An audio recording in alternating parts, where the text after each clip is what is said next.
ಒಂದು ಕಡೆ ಭೀಕರ ಬರಗಾಲದಿಂದ ತತ್ತರಿಸಿ ಕಂಗಾಲಾಗಿದ್ದಂತಹ ರೈತರ ಮೇಲೆ, ಜನಸಾಮಾನ್ಯರ ಮೇಲೆ ಇವತ್ತು ರಾಜ್ಯ ಸರ್ಕಾರ ತೈಲ ಬೆಲೆ ಏರಿಕೆ ಮಾಡೋದ್ರ ಮುಖಾಂತರ ಅನಗತ್ಯವಾಗಿ ಒಂದು ಹೊರೆಯನ್ನು ಹೊರಿಸಿದೆ. ಜನಸಾಮಾನ್ಯರ ಜೋಬಿಗೆ ಇವತ್ತು ಕತ್ತರಿ ಹಾಕಿದೆ ಅಂತ ಹೇಳಲಿಕ್ಕೆ ಇಷ್ಟಪಡ್ತೀನಿ.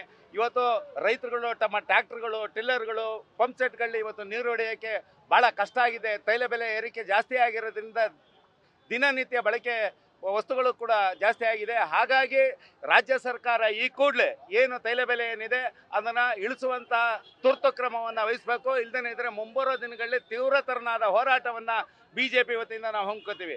ಇವತ್ತು ಸದಾ ಕೇಂದ್ರದ ಕಡೆ ಬೊಟ್ಟು ಮಾಡ್ತಿರ್ತಕ್ಕಂಥ ಸಿದ್ದರಾಮಯ್ಯನವರು ಈ ಹಿಂದೆ ಹೇಳಿದರು DMK ಸರ್ಕಾರದಲ್ಲಿ 10 ರೂಪಾಯಿ ಕಮ್ಮಿ ಮಾಡಿದರೆ ನಾವೇನಾರು ಅಧಿಕಾರಕ್ಕೆ ಬಂದರೆ ನಾವು 10 ರೂಪಾಯಿ ಪೆಟ್ರೋಲು ಡೀಸೆಲ್ ಕಮ್ಮಿ ಮಾಡ್ತೀವಿ ಅಂತ ಹೇಳಿದರು.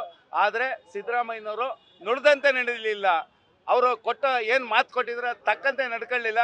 ಹಾಗಾಗಿ ಇವತ್ತು ಏನಿದೆ ತೈಲ ಬೆಲೆ ಏರಿಕೆ ಏನಿದೆ ಅದನ್ನು ಕೂಡಲೇ ಇಳಿಸ್ಬೇಕು. ಇಲ್ಲದೋದ್ರೆ ಮುಂಬರೋ ದಿನಗಳಲ್ಲಿ ಕರ್ನಾಟಕ ಬಂದ್ಗೆ BJP ಕರೆ ಕೊಡ್ತಾರೆ ಅಂತ ಎಚ್ಚರಿಕೆ ಕೊಡ್ತಾ ಇದೆ. ನಮ್ಮ BJPಯ ರಾಜ್ಯ ಸರ್ಕಾರ ಇದ್ದಂಥ ಸಮಯದಲ್ಲಿ ಮಾನ್ಯ ಮಾಜಿ ಮುಖ್ಯಮಂತ್ರಿ ಬಸವರಾಜ ಬೊಮ್ಮಾಯಿನವರು ತೈಲ ಬೆಲೆಯನ್ನು ಇಳಿಕೆ ಮಾಡಿ ಆರ್ಥಿಕವಾಗೂ ರಾಜ್ಯವನ್ನು ಸದೃಢ ಪರಿಸ್ಥಿತಿನಲ್ಲಿ ಬಿಟ್ಟೋಗಿದ್ರು. ಅವರು ಚುನಾವಣೆಗಿನ ಮುನ್ನ ಜನಕ್ಕೆ ಹೊರೆ ಆಗಬಾರ್ದು ಅಂತೇಳಿ ತೈಲ ಬೆಲೆಯನ್ನು 3 ರೂಪಾಯಿ ಕಡಿಮೆ ಮಾಡಿದಂಥ ಒಂದು ಉದಾಹರಣೆ ಇದೆ. ಆದರೆ ಇವತ್ತು ಗ್ಯಾರಂಟಿಗಳನ್ನ ಕೊಡ್ತೀವಿ ಅನ್ನೋ ಒಂದು ಭರವಸೆ ಮೇಲೆ ಏನು ಕಾಂಗ್ರೆಸ್ ಅವರು ಸರ್ಕಾರ ರಚನೆ ಮಾಡಿದ್ರು, ಸರ್ಕಾರ ರಚನೆ ಮಾಡಿದ ಮರುದಿನದಿಂದ ಅವ್ರು ಮಾಡಿರುವಂಥದ್ದು ಗ್ಯಾರಂಟಿ ಭಾಗ್ಯ ಅಲ್ಲ, ಗ್ಯಾರಂಟಿಗಳಿಂದ ಜನರಿಗೆ ಬರೆಯನ್ನು ಹಾಕುವಂಥ ಕೆಲಸವನ್ನು ಇವತ್ತು ಅವರು ಮಾಡ್ಕೊಂಡು ಬರ್ತಾ ಇದ್ದಾರೆ. ಇದಕ್ಕೆ ತಾಜಾ ಉದಾಹರಣೆ ಅಂತ ಹೇಳಿದ್ರೆ ಇಲ್ಲಿ ತನಕ ಅವರು ಮಾಡಿದಂಥ ಸಾಲದ ಹೊರೆಯನ್ನು ಅವರು ಬೇರೆಯವರ ಹೆಗ್ಲಿಕೆ ಕಟ್ಟಕ್ಕೆ ಇವತ್ತು ಕೇಂದ್ರ ಸರ್ಕಾರದ ಹೆಗ್ಲಿಕೆ ಕಟ್ಟಕ್ಕೆ ಹೋಗಿದ್ರು.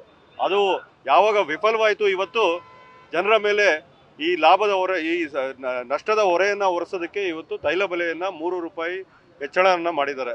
ಇದರಿಂದ ರೈತಾಪಿ ವರ್ಗದವರಿಗೆ, ಈ ವ್ಯಾಪಾರಸ್ಥರಿಗೆ, ಸಾಮಾನ್ಯ ಜನಕ್ಕೆ ಹೆಚ್ಚಾಗಿ ಬರೆ ಬೀಳುವಂಥ ಕೆಲಸ ಆಗ್ತದೆ.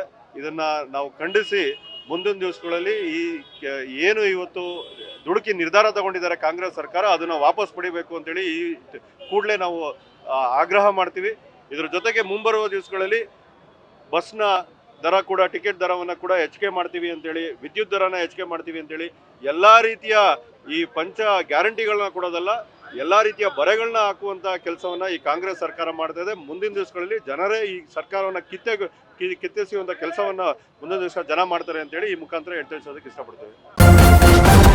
ನ್ಯೂಸ್ ಫಸ್ಟ್, ನಿರ್ಭೀತಿಯಿಂದ ನಿಮ್ಮ ಪರವಾಗಿ.